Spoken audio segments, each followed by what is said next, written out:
नमस्कार दोस्तों, रतन GS classes में एक बार फिर से आप सभी का तहे दिल से हार्दिक हार्दिक अभिनंदन और स्वागत है। दोस्तों, समसामयिक घटना चक्र का जो अध्यायवार विभाजित हल प्रश्न पत्र सामान्य अध्ययन का पूर्वावलोकन है, ये 8 खंडों में चतुर्थ खंड है।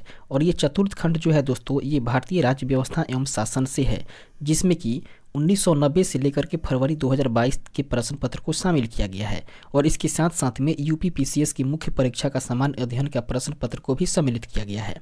दोस्तों, भारतीय राज्य व्यवस्था एवं शासन की बात करें दोस्तों, तो इस पुस्तक का हम लोग अध्यायवार विभाजित करते आ रहे हैं। और अभी तक बात करें तो 1वें अध्याय से लेकर के हम लोगों ने 40वें अध्याय तक कंप्लीट कर लिया है, अर्थात 40 अध्याय को हम लोग पूर्ण रूप से अध्ययन कर चुके हैं। और इस वीडियो में, इस सेशन में हम लोग 41वें अध्याय को देखने वाले हैं, जो कि कुछ वर्गों के लिए विशेष उपबंध से संबंधित है। और ये 41वां अध्याय होगा। इसके पहले कि आप 40 अध्याय को नहीं देखे हों तो प्लेलिस्ट में जाकर के वहाँ से आप लोग उसे देख करके लाभान्वित हो सकते हैं। फिलहाल हम लोग अपने सेशन को आगे बढ़ाते हैं और चलते हैं अपने 41वें अध्याय, जो कि कुछ वर्गों के लिए विशेष उपबंध से संबंधित है, उसके बारे में जानकारी प्राप्त करते हैं। इस प्रकार से हम लोग देखते हैं दोस्तों 41वें अध्याय को, जो कि कुछ वर्गों के लिए विशेष उपबंध से संबंधित है। सबसे पहले इसको नोट्स को देखते हैं। एक बार फिर से मैं बोल दूं दोस्तों कि अगर अभी तक आप लोग पीछे के वीडियो को नहीं देखे हों, इसके पहले के अध्याय को आप लोग नहीं देखे हों, तो प्ले लिस्ट में आप लोग जाकर के देख सकते हैं और लाभान्वित हो सकते हैं। फिलहाल आगे बढ़ते हैं और देखते हैं इसके नोट्स को, जो कि कह रहा है, भारतीय संविधान के भाग 16 के अंतर्गत अनुच्छेद 330 से लेकर के अनुच्छेद 342 तक कुछ वर्गों के लिए विशेष उपबंध की व्यवस्था की गई है। अनुच्छेद 330 के तहत लोकसभा और अनुच्छेद 332 के तहत राज्य विधानसभाओं में अनुसूचित जातियों और अनुसूचित जनजातियों के लिए स्थानों के आरक्षण का प्रावधान किया गया है।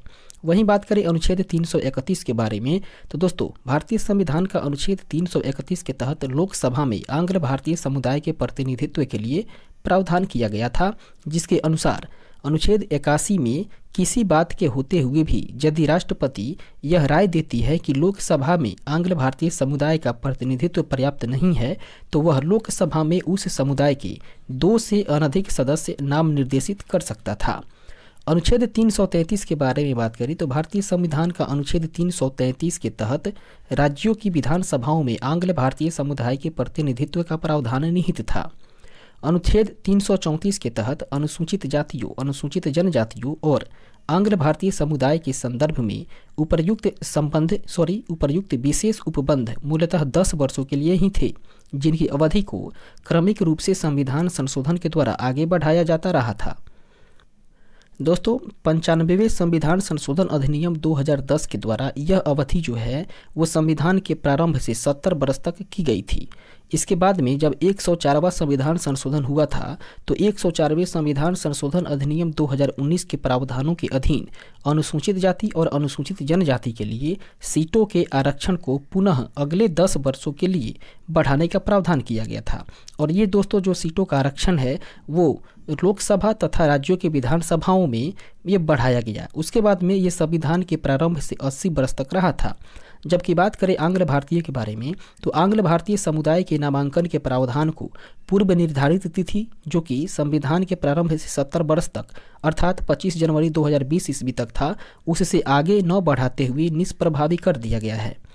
इसके बाद बात करें अनुच्छेद 338 के बारे में, तो भारतीय संविधान का अनुच्छेद 338 के तहत अनुसूचित जातियों के लिए राष्ट्रीय आयोग के गठन का प्रावधान किया गया है।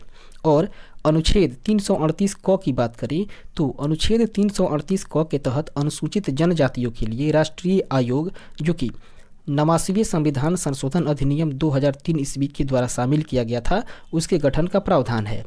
वहीं वर्तमान में देखें तो वर्तमान में राष्ट्रीय अनुसूचित जाति आयोग के अध्यक्ष विजय सांपला तथा राष्ट्रीय अनुसूचित जनजाति आयोग के अध्यक्ष हर्ष चौहान हैं।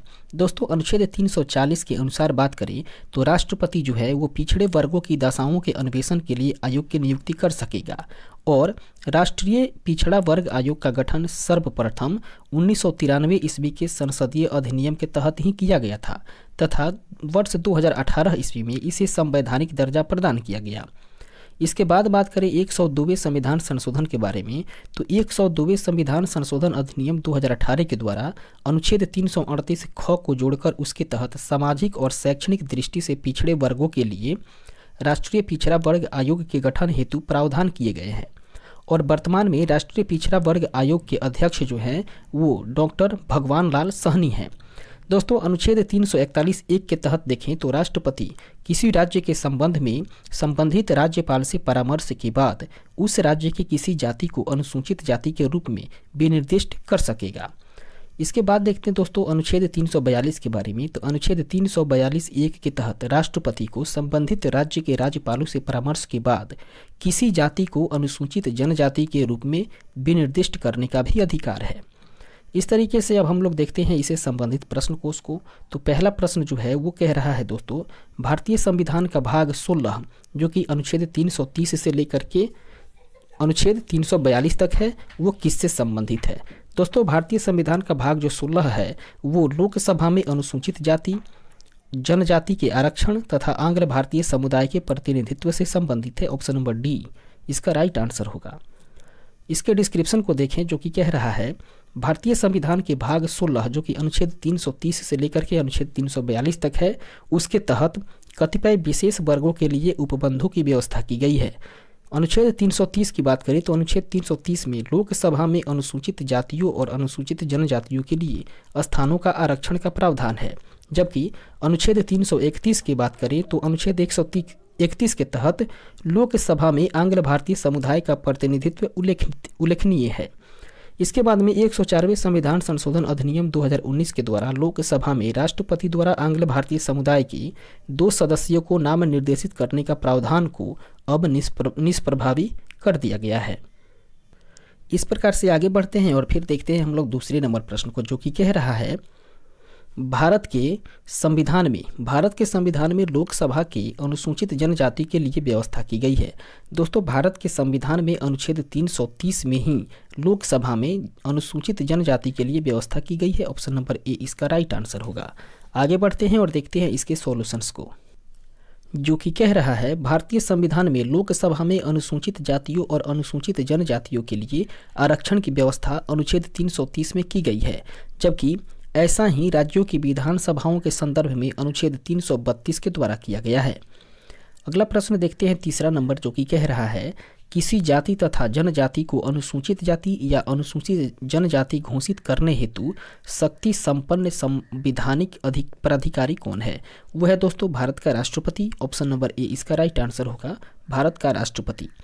इसके डिस्क्रिप्शन को देखें, कह रहा है भारतीय संविधान के अनुच्छेद 341(1) के तहत राष्ट्रपति किसी राज्य के संबंध में संबंधित राज्यपाल से परामर्श के बाद उस राज्य की किसी जाति को अनुसूचित जाति के रूप में विनिर्दिष्ट कर सकता है। साथ ही अनुच्छेद 341(2) के तहत संसद विधि के द्वारा किसी जाति को विनिर्दिष्ट अनुसूचित जाति की सूची में सम्मिलित या उसमें उसे उपवर्जित कर सकता है। दोस्तों, इसी प्रकार की शक्ति जो है वो राष्ट्रपति को अनुसूचित जनजातियों के संदर्भ में अनुच्छेद 342 के द्वारा प्रदान की गई है। अगला प्रश्न देखते हैं 4 नंबर जो कि कह रहा है इनमें से कौन सा कथन सही नहीं है। दोस्तों, नीचे 4 कथन दिया गया है और चारों कथनों में से बताना है कि कौन सा कथन सही नहीं है। सबसे पहले कथन को देखें, कह रहा है अनुसूचित जातियों और अनुसूचित जनजातियों की सूचियाँ प्रत्येक राज्य के लिए उस राज्य के राज्यपाल से परामर्श के पश्चात राष्ट्रपति के द्वारा सन 1950 ईस्वी में जारी आदेश के द्वारा बनाई गई है।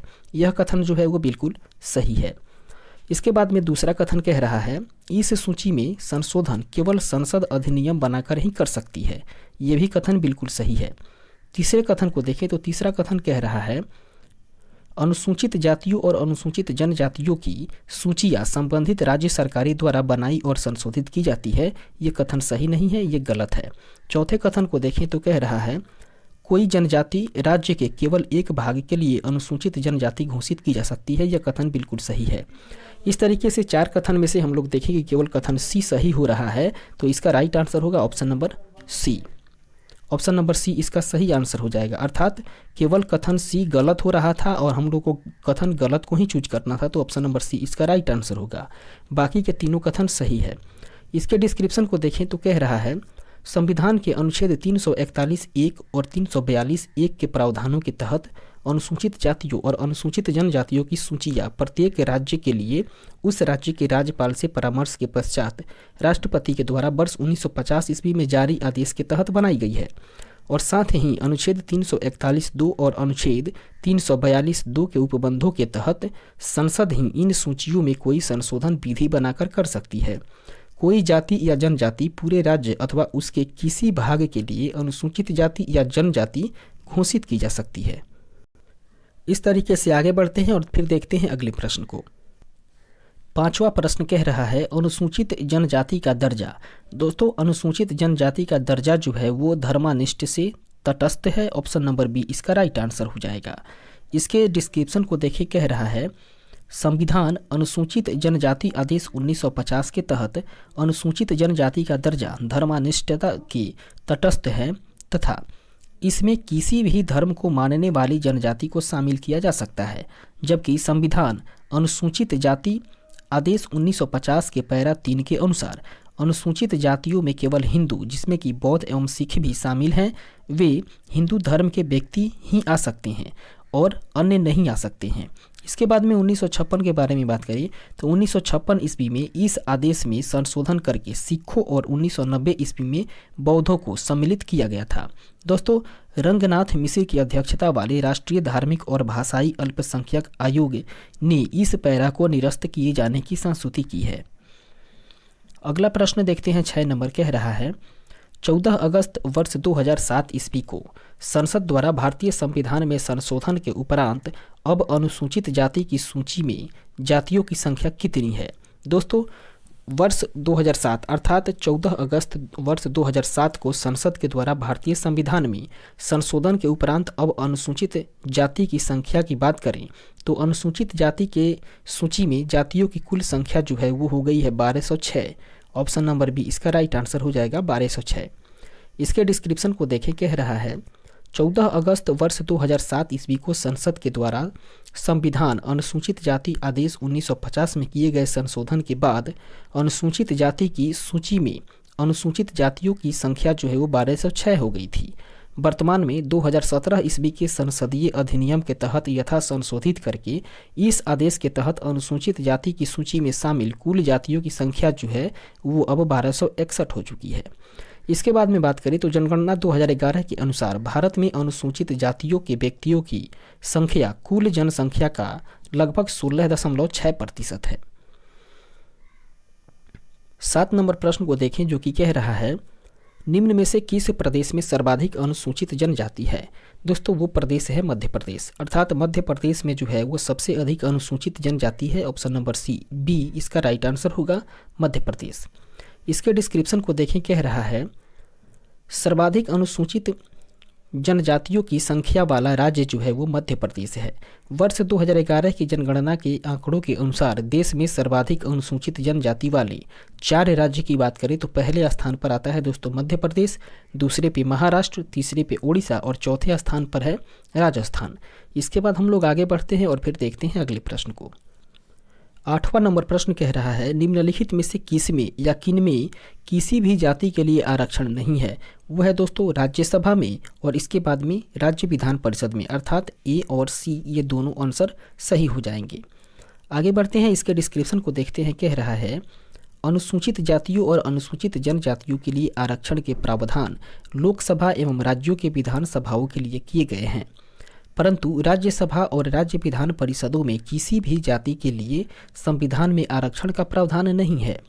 ध्यातव्य है कि जम्मू और कश्मीर पुनर्गठन अधिनियम 2019 के तहत जम्मू और कश्मीर राज्य को जम्मू और कश्मीर तथा लद्दाख नामक 2 संघ राज्य क्षेत्रों में विभाजित कर दिया गया है और इस प्रकार से वर्तमान जम्मू और कश्मीर जो है वो संघ राज्य क्षेत्र में विधान परिषद का अस्तित्व अब समाप्त हो गया है और इस अधिनियम की धारा 14(6) के तहत जम्मू कश्मीर विधानसभा में अनुसूचित जाति और अनुसूचित जनजाति के लिए आरक्षण का प्रावधान किया गया है। आगे बढ़ते हैं, 9वें नंबर प्रश्न को देखें जो कि कह रहा है अनुसूचित जातियों और अनुसूचित जनजातियों के लिए एक राष्ट्रीय आयोग गठित करने का प्रावधान संविधान के किस अनुच्छेद के अंतर्गत किया गया है? वो किया गया है दोस्तों संविधान के अनुच्छेद 338 और 338A के तहत। ऑप्शन नंबर ए इसका सही आंसर होगा। आगे बढ़ते हैं और देखते हैं इसके डिस्क्रिप्शन को, जो कि कह रहा है भारतीय संविधान के भाग 16 में कुछ वर्गों के संबंध में विशेष उपबंध किए गए हैं। मूलतः अनुच्छेद 338 के तहत राष्ट्रीय अनुसूचित जाति और अनुसूचित जनजाति आयोग के गठन का प्रावधान था, किंतु 89वें संविधान संशोधन अधिनियम 2003 के द्वारा एक नया अनुच्छेद 338A जोड़ करके राष्ट्रीय अनुसूचित जनजाति आयोग का पृथक गठन कर दिया गया है तथा अनुच्छेद 338 के तहत अब केवल राष्ट्रीय अनुसूचित जाति आयोग के गठन की व्यवस्था है। दोस्तों प्रत्येक आयोग में एक अध्यक्ष, एक उपाध्यक्ष और 3 सदस्यों की राष्ट्रपति द्वारा नियुक्ति का प्रावधान है। आगे बढ़ते हैं, फिर देखते हैं अगले प्रश्न को। 10 नंबर प्रश्न कह रहा है संविधान के किस अनुच्छेद के द्वारा पृथक अनुसूचित जनजाति आयोग का गठन किया गया है? वो किया गया है दोस्तों संविधान का अनुच्छेद 338 क के तहत। ऑप्शन नंबर सी इसका राइट आंसर होगा। इसके डिस्क्रिप्शन को देखें, जो कि कह रहा है भारतीय संविधान के अनुच्छेद 338 क के द्वारा पृथक राष्ट्रीय अनुसूचित जनजाति आयोग के गठन का प्रावधान किया गया है और अनुच्छेद 337 में आंग्ल भारतीय समुदाय के लाभ हेतु शैक्षिक अनुदान के लिए विशेष उपबंध, अनुच्छेद 338 में राष्ट्रीय अनुसूचित जाति आयोग और अनुच्छेद 340 में पिछड़े वर्गों की दशाओं के अन्वेषण के लिए आयोग की नियुक्ति का उल्लेख किया गया है। इस प्रकार से आगे बढ़ते हैं और फिर देखते हैं 11 नंबर प्रश्न, जो कि कह रहा है निम्नलिखित में से कौन संवैधानिक निकाय है? दोस्तों संवैधानिक निकाय की बात करें तो संवैधानिक निकाय जो है वो केवल राष्ट्रीय अनुसूचित जनजाति आयोग है इस ऑप्शन के तहत।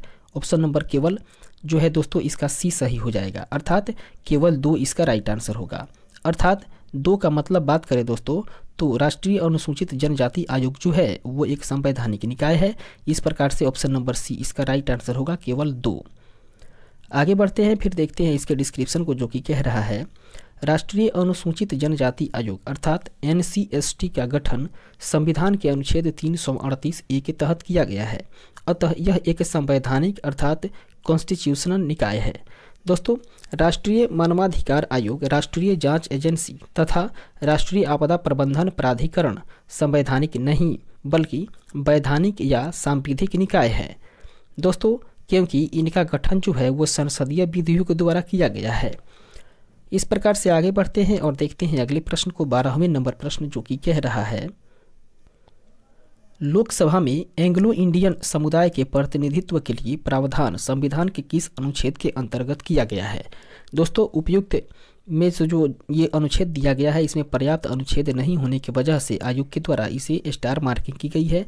फिलहाल हम लोग आगे बढ़ते हैं और देखते हैं इसके डिस्क्रिप्शंस को, जो कि कह रहा है लोकसभा में एंग्लो इंडियन समुदाय के प्रतिनिधित्व के लिए प्रावधान संविधान के अनुच्छेद 331 के अंतर्गत किया गया था।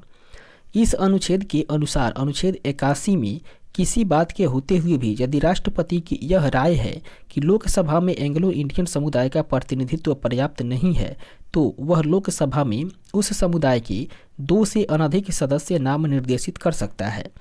अनुच्छेद 334 के उपबंधों के तहत यह व्यवस्था मूलतः संविधान के प्रारंभ से 10 वर्ष तक की अवधि के लिए ही थी, जिसे कि संविधान संशोधन के द्वारा क्रमिक रूप से आगे बढ़ाया जाता रहा था।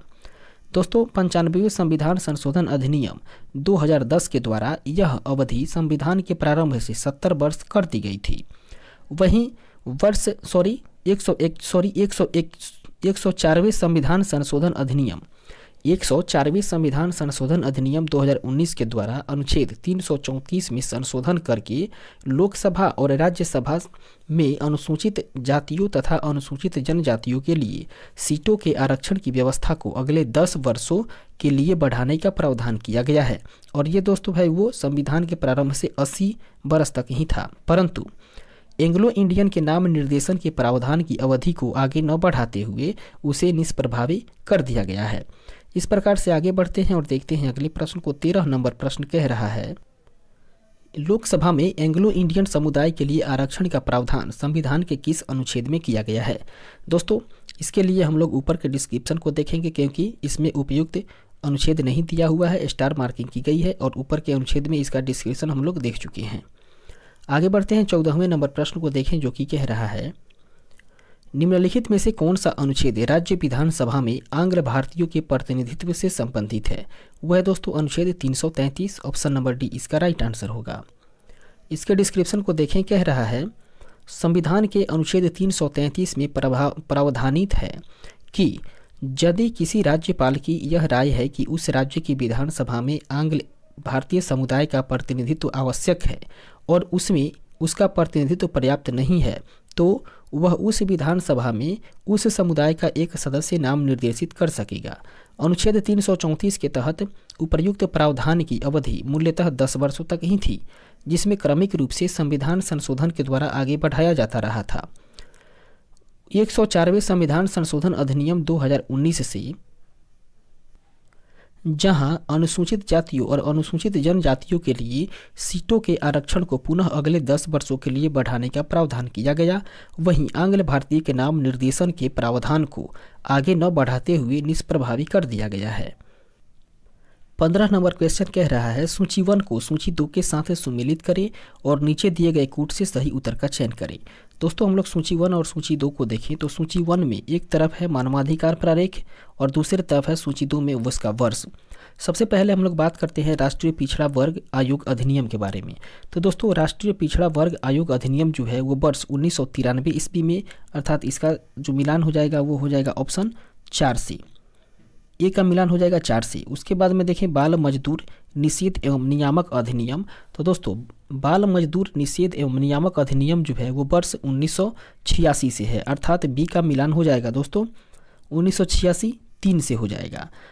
उसी प्रकार निःशक्तजन समान अधिकारिता अधिकार संरक्षण एवं पूर्ण सहभागिता अधिनियम की बात करें तो इसका जो मिलान हो जाएगा दोस्तों वो हो जाएगा वर्ष 1995 से, अर्थात इसका मिलान हो जाएगा 2 से। जबकि राष्ट्रीय अल्पसंख्यक आयोग अधिनियम की बात करें तो राष्ट्रीय अल्पसंख्यक आयोग अधिनियम जो है वो 1992 में है, लेकिन 1992 न होकर के यहाँ पे 1990 दिया हुआ है, तो ये जो है मिलान सही नहीं हो सकता है और इसका ऑप्शंस जो है वो सही ढंग से नहीं मिल पाएंगे। हालांकि राष्ट्रीय अल्पसंख्यक आयोग अधिनियम जो है वो 1992 है, इस तरीके से इसका वर्ष है 1992, तो इसका सही मिलान न होने की वजह से इसे स्टार मार्किंग किया गया है। और देखते हैं इसके डिस्क्रिप्शन को, जो कि कह रहा है राष्ट्रीय पिछड़ा वर्ग आयोग अधिनियम वर्ष 1993 में अधिनियमित हुआ।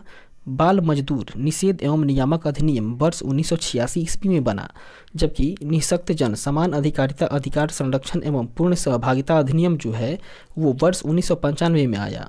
और जबकि राष्ट्रीय अल्पसंख्यक आयोग अधिनियम की बात करें तो ये वर्ष 1992 ईस्वी में आया।